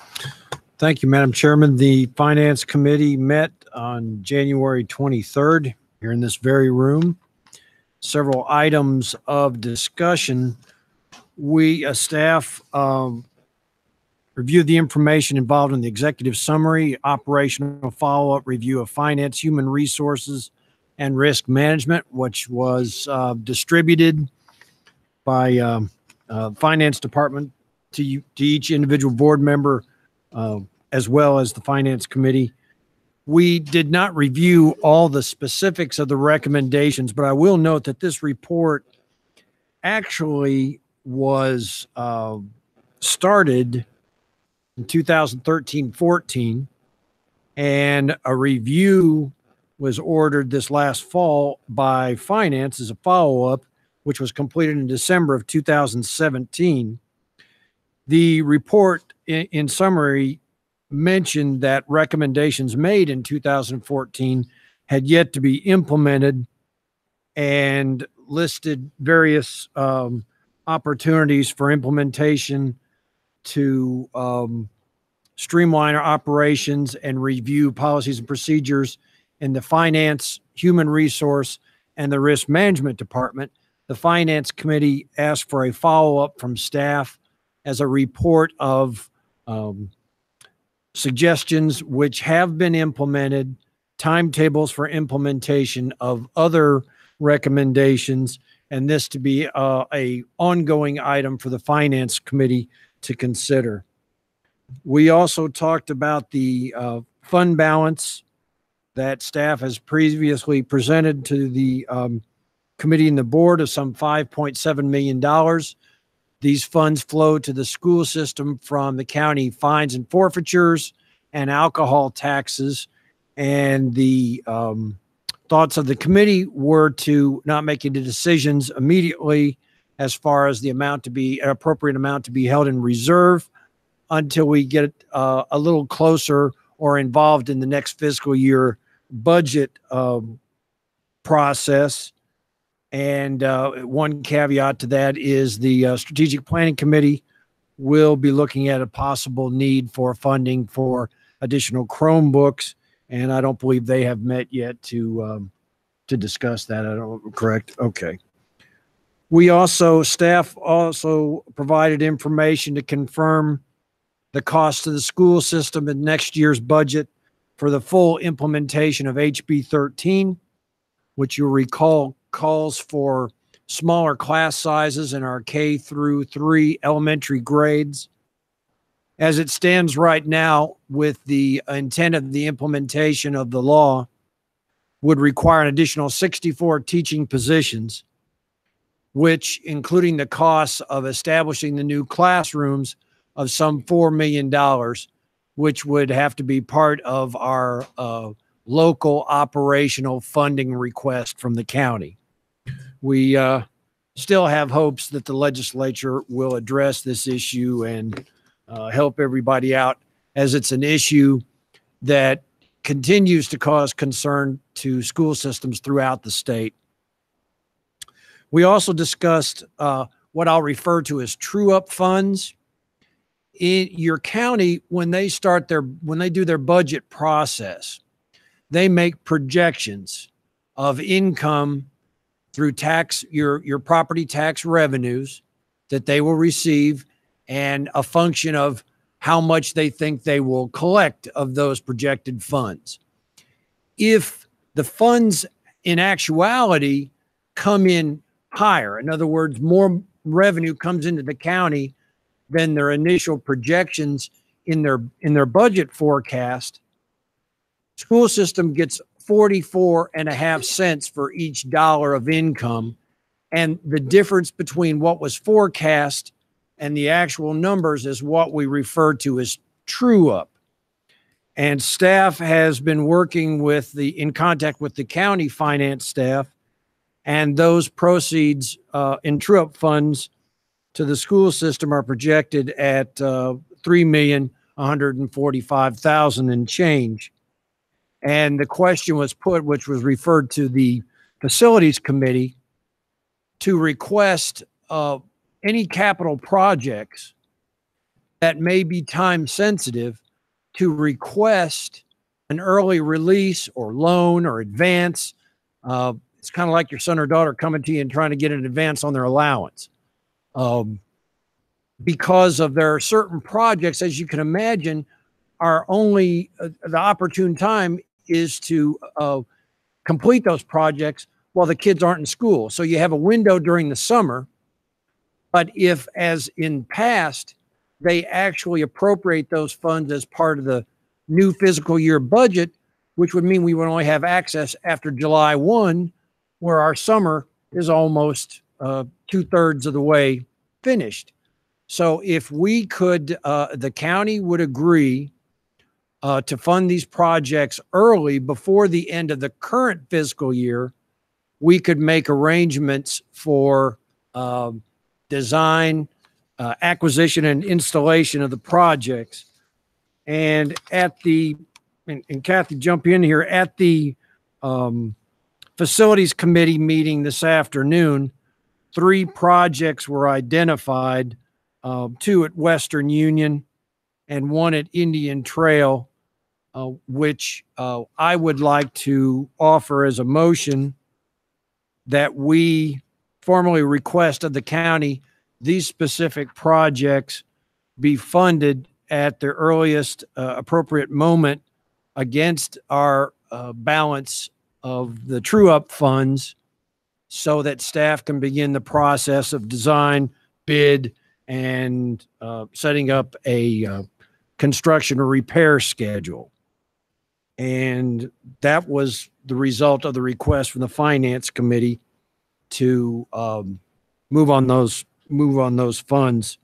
And then our next meeting is scheduled for February 27th. So the next item on the agenda is to address and formally approve the request to the county commissioners to receive the true-up funding to fund these worthwhile projects.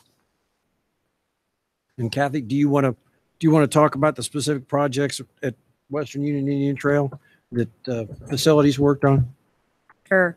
There's two projects at Western Union totaling about $450,000 that are replacing the doors and windows, the hardware in the upper primary building and in the north building and the gym. It also would add, another project would be to add canopies at the car and bus pickup areas, which they don't currently have, and replace other canopies as needed. The Indian Trail, as you may recall, last year we had $1 million on the CIP, and we moved it to the beginning for the first project to get done in the next fiscal year. And that was to replace the unit ventilators in the schools. Now we found out that we need new chillers and new boilers and new controls. So that would be all added in to make it the 2.5 million. So it would be about 2.95 million. And I think that we've heard that the true up amount is about $3.145 million. So, but not knowing exactly what Indian Trail would entail, that would be the recommendation of the facilities committee if you were to ask for true up funds.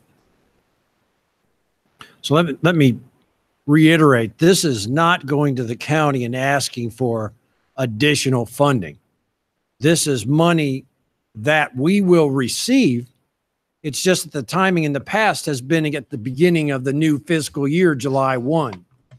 And again, by having the opportunity for the bringing the funding to an earlier, closer date, that gives us the opportunity to prepare for that window when the students are out of school for the summer, rather than postponing it to Christmas break or potentially even the summer break of 2019.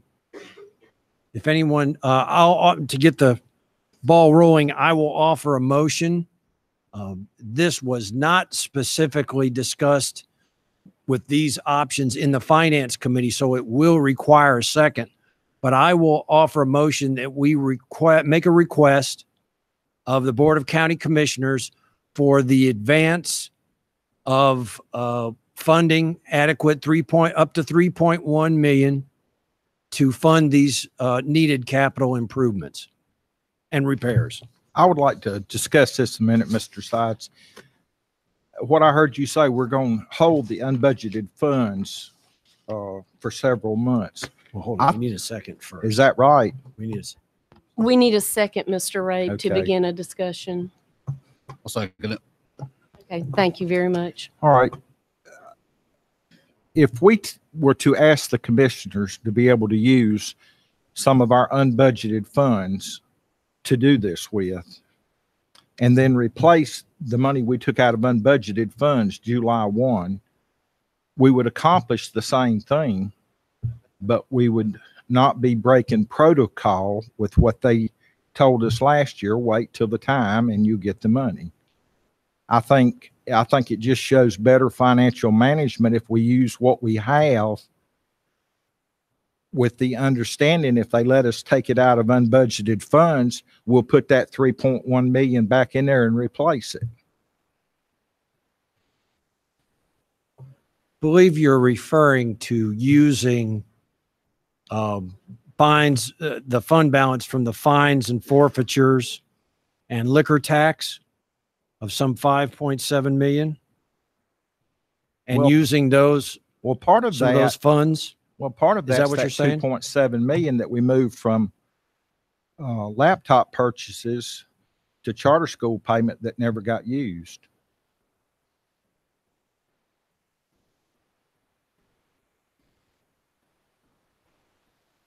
I think some of the concern, Mr. Ray, was that we do have that fund balance, but we're also in the middle of 7 bond projects.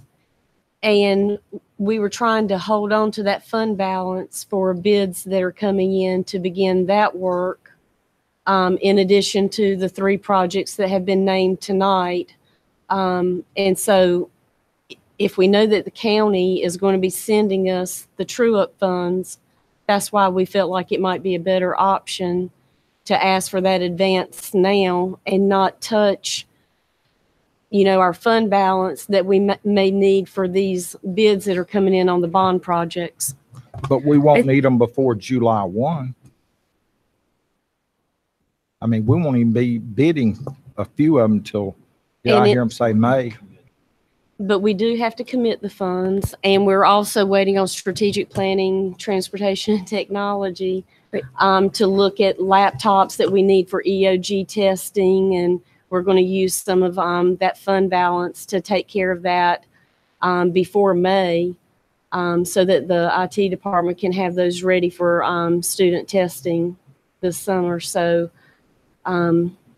And I guess there was the desire not to mix our comprehensive improvement plan with other funding and just try to keep, because that's from the county on a separate thing, to just kind of keep it all in that same bucket instead of trying to move money around and get it refunded and things like that. I think the idea was to just keep it all in the CIP and move forward with it from there. In the past, the true-up funding has always been used for capital projects such as this. All we're requesting is an adjustment in the timing. I will say, just we've asked for it in the past, is last year, and we didn't get it. So I want to. Gary, when we make the request, is it going to be a year-over-year request, or is it going to be just for this year? I think we can only speak for this year, and I think the real selling point is these specific projects. We're not trying to set a precedent, but these are time-sensitive projects that if we potentially miss the summer window when students are, as you can imagine, replacing chillers and boilers, the whole and windows is pretty messy, and I don't think you want school going on, and the next break is then Christmas, and that's two weeks. That isn't a whole lot of time. So you're looking at potentially the summer break in 2019, and so that's really backlogging capital projects. And last thing we want is a chiller to go out the week of EOGs, and they've had problems with their HVAC chillers out there at Indian Trail. I was out there. They had a real concern that they were going to be shuffling kids around because there was a section of the school where the HVAC wasn't working, and they were the next day they were getting ready for EOGs.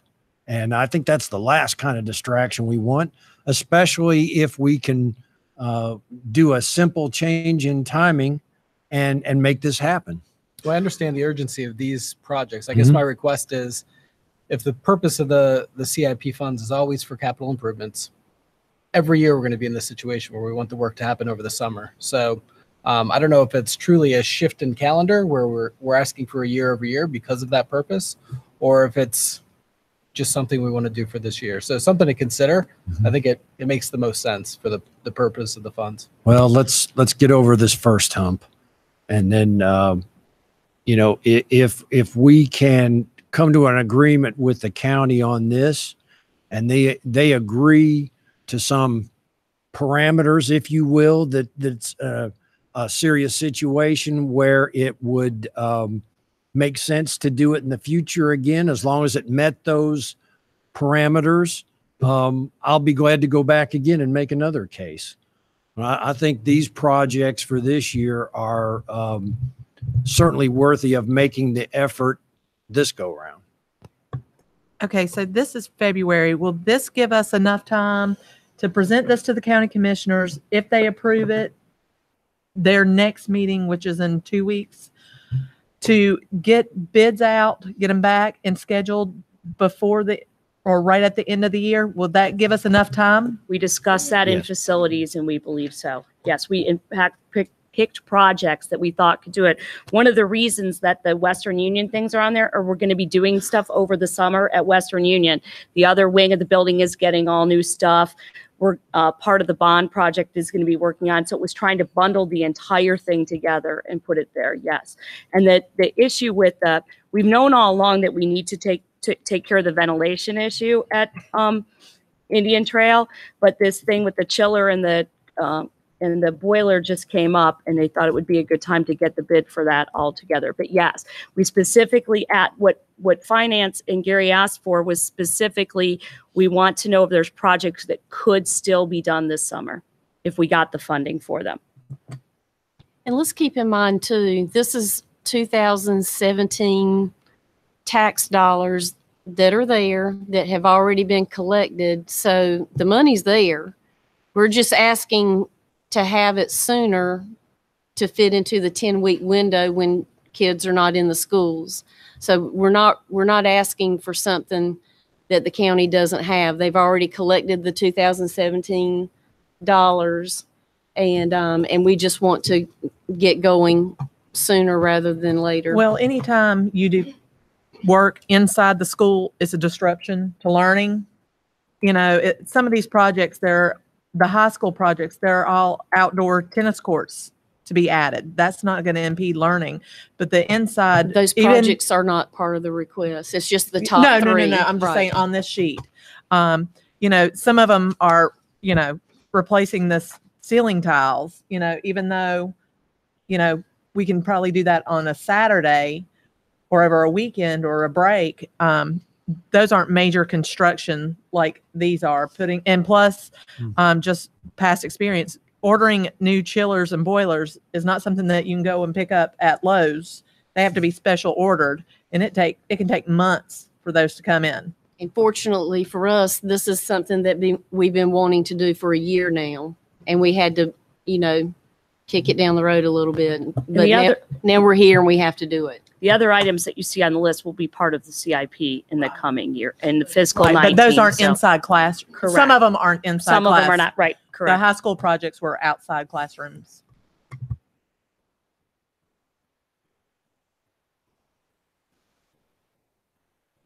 Okay, so I believe Mr. Sides did make a motion. We have a second. So all those in favor, say aye. Aye. All those opposed? Okay, 8-1. The motion passes.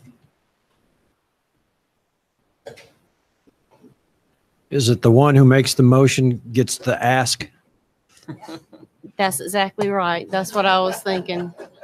Thank you, Mr. Sides. Don't thank me until I come home with the bacon. Thank you very much. We will now have policies for review with Mrs. Morris. Good evening, members of the Board of Education. I'm going to put all of these policies into one little package for you all, since I have a long-standing desire to continue to be the cabinet staff member who gets through his or her agenda items the quickest. That's a dare, all of y'all, okay? So policies for review, these are all part of your regular review. The only one that is a significant change is 3-2B, which is also due to statutory changes. And as you can see, Dr. Barnes and I have proposed a complete overhaul of the policy, striking it and writing a new one because it was too complex to try and strike through and change and make it legible. So those are all for your review this evening. If you have any questions. Oh, I think I still win. Yay. Okay.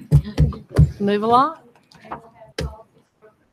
Okay, policies for approval. These all came before you at the last board meeting and have gone to the policy committee prior to that and again since then. These are all a part of your regular review, and I've not received any proposed or recommended changes from board members or stakeholders. So these went to the policy committee last meeting. Motion to approve coming out of policy, no second needed.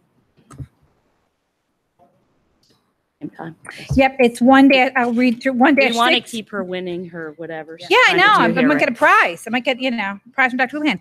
1-6, duties of the vice chair. 1-7, duties of the board secretary. I also realize it's getting late. 1-8, election of officers and voting method. 1-9, committees.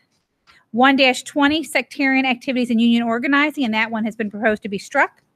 1-24, consultants to the board. And as you can see, there's no proposed changes to any of those other than to strike the one that I mentioned, the sectarian activities and union organizing, 1-20. Board members have any questions? Okay, we have a motion. All those in favor of approving all of those? I'm not reading them. All those in favor say aye. Okay, all those opposed? Okay. Yes, Thank you. Okay, we have one closed session decision. I make a motion to approve the closed session bid. I need a second. I second. Okay, all those in favor? Aye. All those opposed? Okay, thank you. And now we will have board comments. I just wanted to say I got the chance to attend the UCPS spelling bee last week, and I just want to congratulate all the kids that were in there. If you've never been, it's almost like you think you're in the movie theater watching Hunger Games. It was pretty intense. So, but I just want to congratulate staff for putting it on and all the kids. Back on January 20th, when we were all trying to stay warm indoors for Snowmageddon, I'd just like to recognize Mr. Gary Anderson, English teacher at CATA, and my Monroe City Councilman's class organized a 5K run at Dogwood Park in Wesley Chapel and raised $750 for Levine Children's Hospital while we were all indoors. And the overall winners right here, Tristan Barron and his mother, stand up. She also ran. And Victoria Dennehy, Victoria, are you here?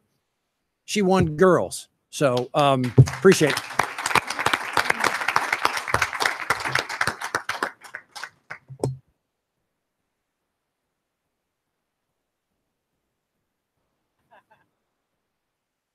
Like to recognize Mr. Anderson, the actual teacher from CATA, who's to blame for this. And he ran too, just to let you know.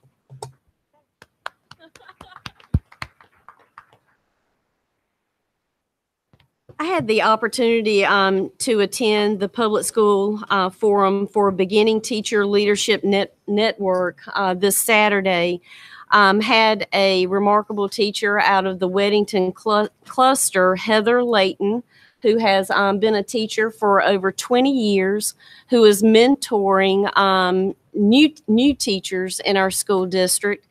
And she invited me to come spend some time with them this Saturday. And I think there definitely is a need to make sure that we have mentors in all of our schools for especially our first year or two teachers. I think I had the opportunity to meet a new teacher on Saturday. This is her first year in Union County, and she doesn't have a mentor right now. So I think that's something that we definitely need to focus on. But I know that Mrs. Layton is going to be sending out emails so that other board members can have an opportunity to go share your backgrounds and your positions on serving on the board and serving these teachers and their schools. So be on the lookout if you receive an invitation and have an opportunity to go spend some time with these beginning teachers. I really would encourage them. And I assured Mrs. Layton that all 9 board members supported them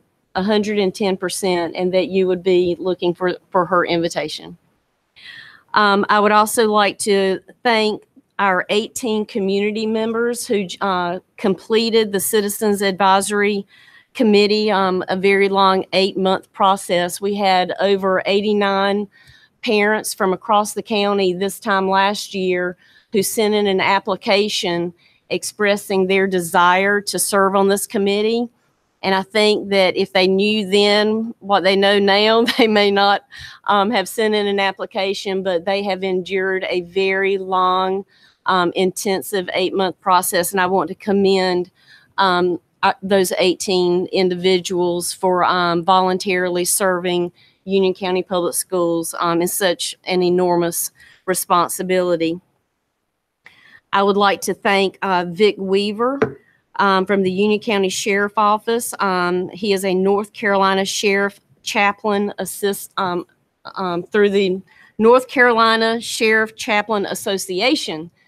And he was here with us tonight. And I want to thank him and the Union County Sheriff for caring so much. Not only do they partner with Union County Public Schools with our phenomenal SROs who work day in and day out to serve our schools and our teachers, but now they want to be here to be with our board. So I really appreciate and thank them for that. My final comment is an invitation to the community and to the board. Thursday at 7:00 p.m. and Friday at 7:00 p.m., Porter Ridge Middle School will be putting on a Shrek the Musical Junior musical theater production. They will be performing over at the high school. So I just want to make sure that everyone knows that rather than going to dinner and the movies, maybe you can go see the Shrek musical Thursday or Friday night and support our Porter Ridge students who are so excited about the Shrek performance. And that's all I have. Anyone else? And before the Shrek performance, they can head over to Sun Valley High School for the band spaghetti dinner and get dinner, and then go to Porter Ridge and then see a drive show, over. dinner and a show. What time is the dinner? From 5:30 to 7 at Sun Valley High School. That's perfect. Okay. There you go. Okay. Anyone else? Any announcements? I do. Tuesday, February 13th is the public hearing at CATA beginning at 6:30. If anyone wants to sign up to speak, they should get a hold of the communications. It's online form. There's an online form. We have a facilities committee meeting on Wednesday, February 21st at 8 a.m. And we have a policy committee meeting on Wednesday, February 28th at 9 a.m. That's all I got. In the Strategic Planning, Information Technology, and Transportation Committee, we'll meet in February. We're still working out the date and time. Watch your email, everyone. Finance next scheduled meeting is February 27th. Everyone's favorite part of the night. Motion to adjourn. Okay. All those in favor? Aye. Thank you, everyone, for attending.